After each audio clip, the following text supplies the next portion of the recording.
Good morning students. So வந்து பார்த்தீங்கன்னா எல்லாருக்கும் ஒரு பெரிய ஸ்பெஷலான ஒரு குட் மார்னிங். இந்த இனிய காலை வேலையில் வந்து பார்த்தீங்களாப்பா 10th ஸ்டாண்டர்ட் ஸ்டூடெண்ட்ஸ், அதாவது 10ஆம் வகுப்பு பொதுத் தேர்வு எழுதிய மாணவர்களுக்கு வந்து பார்த்தீங்கன்னா இன்று காலை 9:30 வந்து பார்த்தீங்கன்னா ரிசல்ட் வரப்போகுதுப்பா.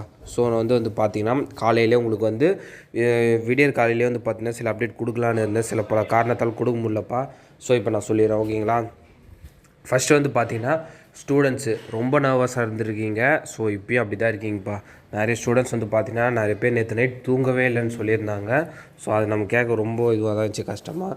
ஏன் அந்த அளவுக்கு வந்து ஸ்டூடெண்ட்ஸ் இருக்காங்கன்ட்டு எனக்கு சீரியஸாக தெரியல. ஆல்ரெடி கரெக்ஷன் முடிஞ்சு நெட்டில் அப்லோட் பண்ணி இன்றைக்கி காலை ரிசல்ட்டை ரிலீஸ் பண்ண போகிறாங்கப்பா. மாறப்போதில் எந்த விஷயமும் மாறப்போதில்லை, ஓகேவா. ஸோ எது வரதோ அதை நம்ம ஏற்று தான் போகிறோம். நான் 12th ஆல்ரெடி சொன்னது தான், ஈஸியாக தான் வரும் ரிசல்ட்டு, நல்ல பாசிங் பர்சன்டேஜ் தான் வரும் சொல்லியிருந்தேன். சொன்ன மாதிரியே நடந்துச்சுப்பா.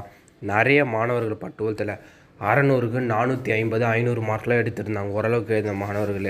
ஸோ அதே சூழ்நிலை தான், அதே மாதிரி ஈஸியான பாசிங் பர்சன்டேஜ் தான் 10th வரப்போகுதுப்பா, ஓகேங்களா. 10th 12th விட ஈஸியாக தான் இருந்துச்சு. பேப்பர் ஒர்க்கும் வந்து பார்த்தீங்கன்னா கரெக்ஷனு ஈஸியாக தான் டிக் பண்ணியிருந்தாங்க. ஓரளவுக்கு கீ ஆன்சர் இருந்தாலே ஃபுல் மார்க் கொடுத்துருந்தாங்க. இந்த வேலையில் வந்து பார்த்திங்கன்னா கண்டிப்பாக நல்ல பாசிங் ரிசல்ட் வரப்பா. போன வருஷம் ரிசல்ட்டை கம்பேர் பண்ணையில் இந்த வருஷம் அதை விட நல்லா தான் வரப்போகுது, பாசிங் பர்சன்டேஜ் அதிகமாக இருப்போகுது. ஸோ வந்து பார்த்திங்கன்னா நிறைய ஸ்டூடெண்ட்ஸ் கேட்டிருந்தாங்க, நான் வந்து 5ல் ஒரு பேப்பர் வந்து ஆப்சென்ட் ஆகிட்டேன், 2 பேப்பர் ஆப்சென்ட் ஆகிட்டேன், என்ன பண்ணுறதுன்னா பயப்படாதீங்கப்பா. உங்களுக்கு சாலிடாக வந்து பார்த்திங்கன்னா 1.5லேருந்து 2 மாதம் வந்து பார்த்திங்கன்னா சிறப்பு துணை தேர்வுக்கு வந்து டைம் இருக்கும்.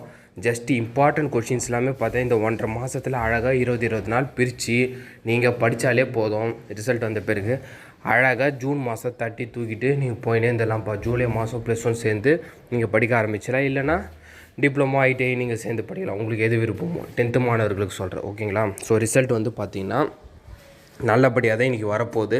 யாரும் பயப்படாதீங்க, யாரும் மன அழுத்தத்தோடு இருக்காதீங்க. அழகாக ஃப்ரெஷ்ஷப் ஆகி சாப்பிட்டுட்டு உங்கள் ரிசல்ட்டை பாருங்கப்பா. சூப்பரான ரிசல்ட் தான் வரப்போகுது. எல்லாருமே ஆல் பாஸ் ஆவீங்க, ஓகேங்களா. என்னோடய வாழ்த்துக்கள். ஸோ மறக்காமல் வந்து பார்த்திங்கன்னா இந்த அப்டேட்டை உங்கள் ஃப்ரெண்ட்ஸு ஸ்டூடெண்ட்ஸ்க்கு ஷேர் பண்ணிடுங்கப்பா. மறக்காமல் ஷேர் பண்ணிடுங்க.